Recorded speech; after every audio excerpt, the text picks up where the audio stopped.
Eu estava lendo as notícias nos últimos dias e aí me deparei com essa manchete para a pauta. Isso é importante às vezes no Paulo Figueiredo Show. Nem sempre eu vou trazer a notícia do dia. Uma coisa que a gente está fazendo agora na nossa pauta é que a gente pega as pautas dos principais programas, pega do Oeste Sem Filtro, pega do Bradock, pega dos outros lugares e vê o que as pessoas estão falando. E eu não assisto muito esses programas, até gosto muito do Bradock, do pessoal que está lá, mas já fiz parte do Bradock, mas eu não assisto porque eu não tenho muito tempo. E eu tenho achado interessante ver o que os outros têm falado e tenho reparado que os assuntos são meio que naquele formato de jornal, né? Saiu uma notícia, vamos comentar a notícia, saiu uma notícia, vamos comentar a notícia. E essa não é a proposta aqui do Paulo Figueiredo Show. No Paulo Figueiredo Show a gente utiliza notícias e acontecimentos do momento para ter conversas mais profundas, né? É um programa de comentário político. E não é um programa de notícias.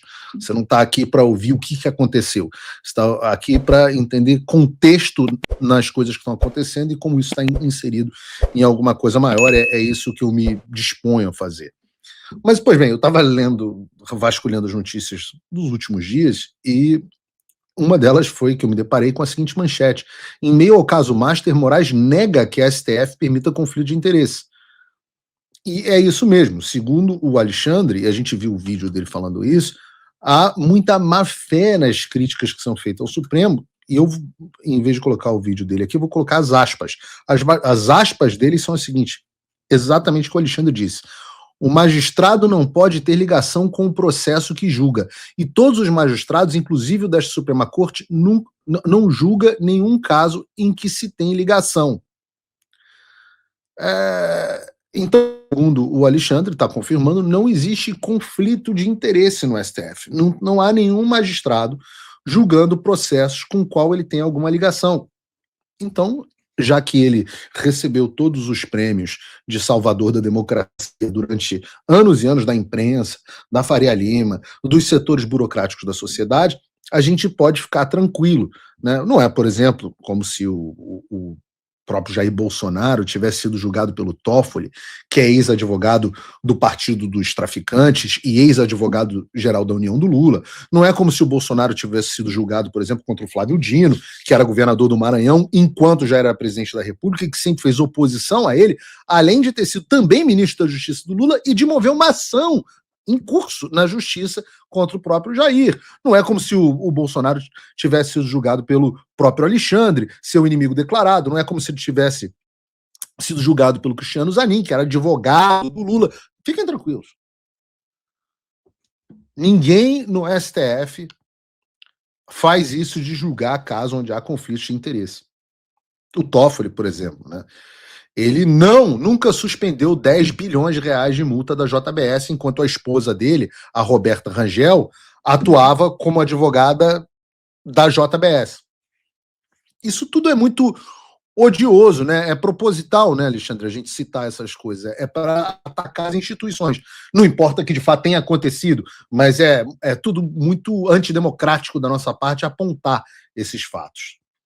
Eu fico imaginando como é que concilia essa informação de que não tem conflito de interesse no STF com o fato de que os parentes dos ministros do Supremo têm 70% dos seus casos no STF e no STJ contratados após a posse dos seus familiares. É uma coisa maravilhosa. Ou seja, a cada 10 casos que os parentes de ministros do Supremo têm no STF ou no STJ, 7 aparecem depois que os seus parentes tomam posse. Só será que é porque magicamente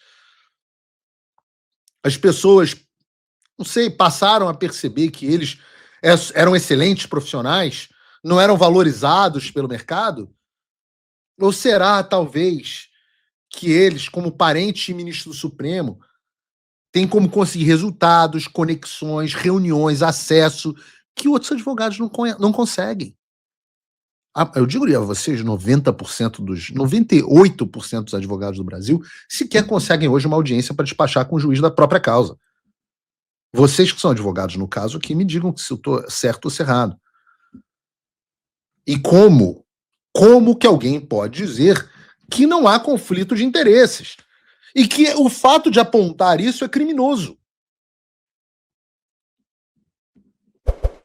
E não é só com caso na mão de parente ministro, não. Segundo o levantamento do UOL, 5 ministros do Supremo Tribunal Federal aparecem como sócios de 11 empresas de diversos setores. Zanin, Flávio Dino, Gilmar Mendes tem 4, até o Nunes Marques tem empresa. E aí eu pergunto o seguinte, se essas empresas são objeto de alguma ação, vocês acham que essa ação está prejudicada? Vocês acham que os juízes da primeira instância vão se sentir constrangidos em julgar ações dos ministros do Supremo, de empresas onde os ministros do Supremo são sócios? Vocês acham que essas ações nunca vão chegar nos tribunais superiores, onde todas as ações do Brasil chegam, e vocês acham que se chegarem no Supremo Tribunal Federal, o caso vai ser julgado como se fosse o processo do João da Silva?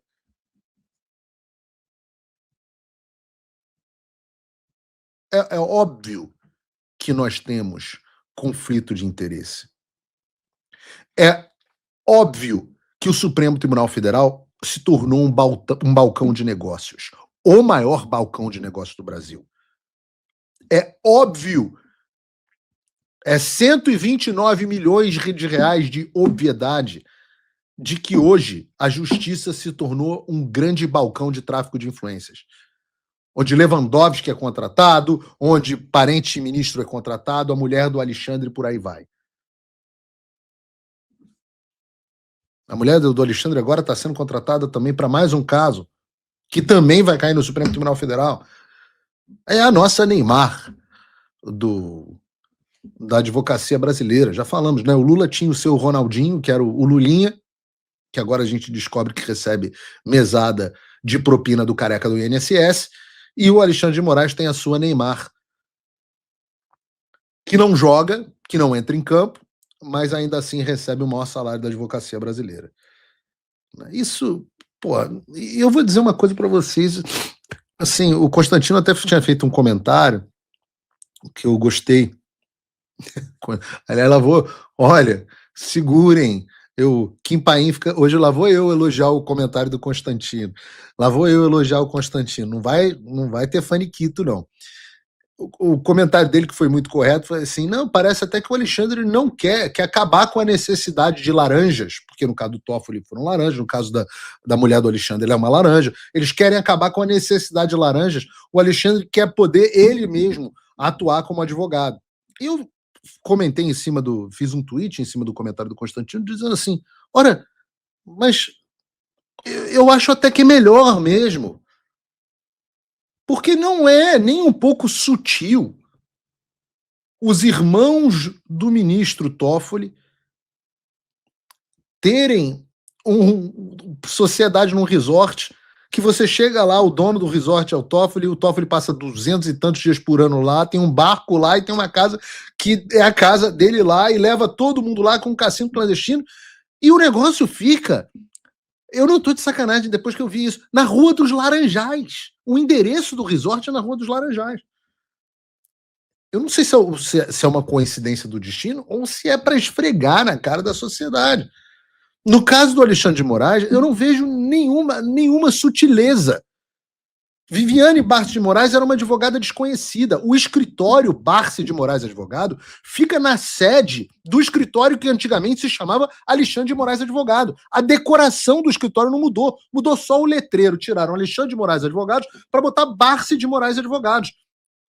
O dono do escritório é o Instituto Lex, que é um instituto de fachada do Alexandre de Moraes, que é dono da mansão onde o Alexandre de Moraes mora em Brasília, que ele comprou agora há pouco por causa da Magnitsky para desovar capital, é dono do apartamento do Alexandre de Moraes, onde ele mora em São Paulo, um puta de um apartamento de luxo em São Paulo, é dono da casa do Guarujá, do apartamento do Guarujá do Alexandre, é dono da casa de Campos do Jordão do Alexandre, é dono dos imóveis herdados da família do Alexandre, então é dono de tudo. Então, essa advogada desse escritório, cujos outros sócios são os 3 filhos do Alexandre, advoga e recebe 130 milhões de reais em um contrato que a gente soube com um banco para supostamente salvar o banco, e o Alexandre se encontra com os caras do banco. tenta salvar, faz reunião com os caras do Master, vai na casa dos caras, etc. Então eu falo assim, Rodrigo, a gente não se falou sobre isso, mas eu vou dizer assim, não, eu acho que é até melhor. Vamos formalizar que é uma putaria. Vamos acabar com esse verniz de hipocrisia. Vamos acabar, vamos ser honestos. Todo mundo na imprensa sabe disso que eu tô falando.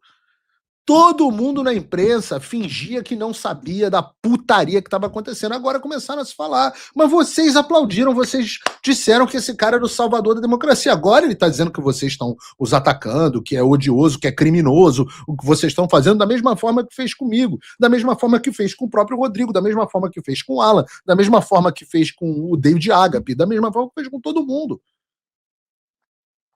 que estava noticiando as putarias que se passavam. Mas vocês aplaudiram. Ou vocês acham o quê? Que o cara que era inescrupuloso a ponto de fraudar certidões para justificar ações contra opositores políticos, vocês acham mesmo que esse cara era honesto nas outras práticas?